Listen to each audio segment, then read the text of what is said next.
Assalamualaikum warahmatullahi wabarakatuh. Jumpa lagi di channel Happy Tour, channel yang pusat edukasi tentang bisnis tour and travel. Sama saya Fauzi Ganim. Pada video kali ini saya akan menjelaskan tentang 3 alasan bisnis travel itu cocok untuk para pemula. Nah, ini buat Anda yang mungkin saja sedang mencari informasi bagaimana memulai bisnis tour and travel. Anda bisa menonton video ini sampai selesai. Namun sebelumnya jangan lupa subscribe channel ini supaya Anda terus mendapatkan informasi video-video terbaru dari Happy Tour. Nah, eh, bahkan saya bikin bukan 3 alasan ya, 5 alasan. Ya, saya bikin 5 alasan kenapa bisnis travel itu paling cocok untuk pemula. Alasan yang pertama itu, di bisnis travel itu tidak membutuhkan modal yang besar. Mungkin Anda juga bertanya-tanya, kok iya sih nggak butuh modal, bukannya bisnis travel itu butuh kantor, butuh legalitas, butuh karyawan. Ya, itu tahapan selanjutnya. Ya, karena ketika Anda untuk memulai terlebih dahulu berpikir terkait hal itu tadi seperti kantor, legalitas, kemudian karyawan, maka sudah dipastikan buat Anda yang tidak memiliki modal sangat sulit untuk memulainya.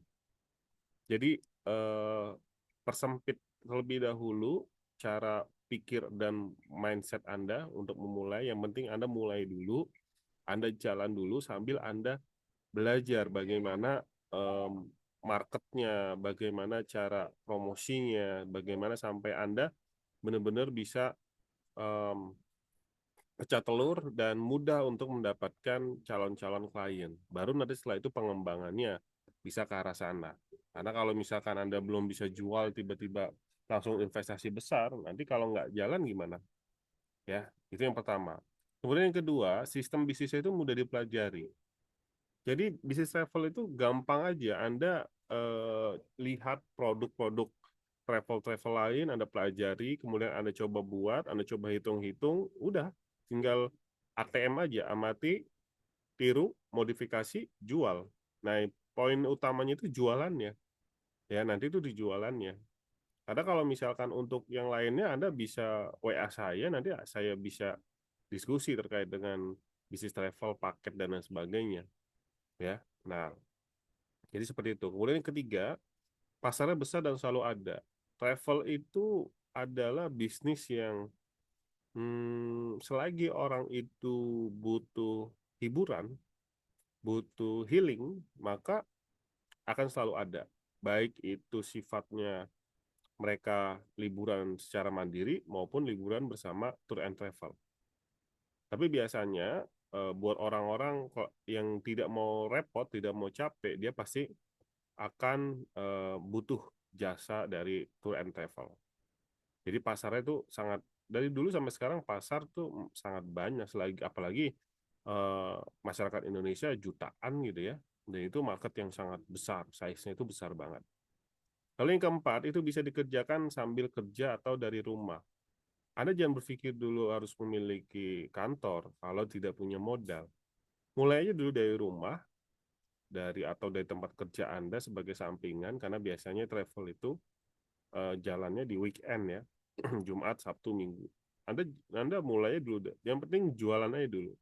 Bikin logo travel Anda, bikin media sosial Anda dan bikin paket-paketnya. Anda bisa mulai. Dan yang terakhir yang kelima adalah potensi keuntungannya menarik dan jangka panjang. Seperti yang saya bocori di video sebelumnya bahwa eh, ketika kita mau jalan di bisnis travel maka kita bisa ambil itu profit 20% ya. 20% kalau ditawar ya 15 atau mentok di 10%. Kalau di bawah 10% jangan diambil karena nanti kita punya resiko dan juga eh, jadi kerja bakti ya kalau profitnya itu kecil. Nah, jadi seperti itu ya teman-teman yang mau bisnis travel meskipun Anda pemula, Anda bisa memulainya. Nah, buat Anda yang mau join grup komunitas bisnis travel, Anda bisa join di WhatsApp ini dan Anda bisa belajar lebih dalam lagi tentang bisnis travel di link ini ya, link.id/faujiganim. Nanti akan saya masukkan di deskripsi dari video ini. Baik, itu dulu video kali ini. Sampai jumpa di video berikutnya. Assalamualaikum warahmatullahi wabarakatuh.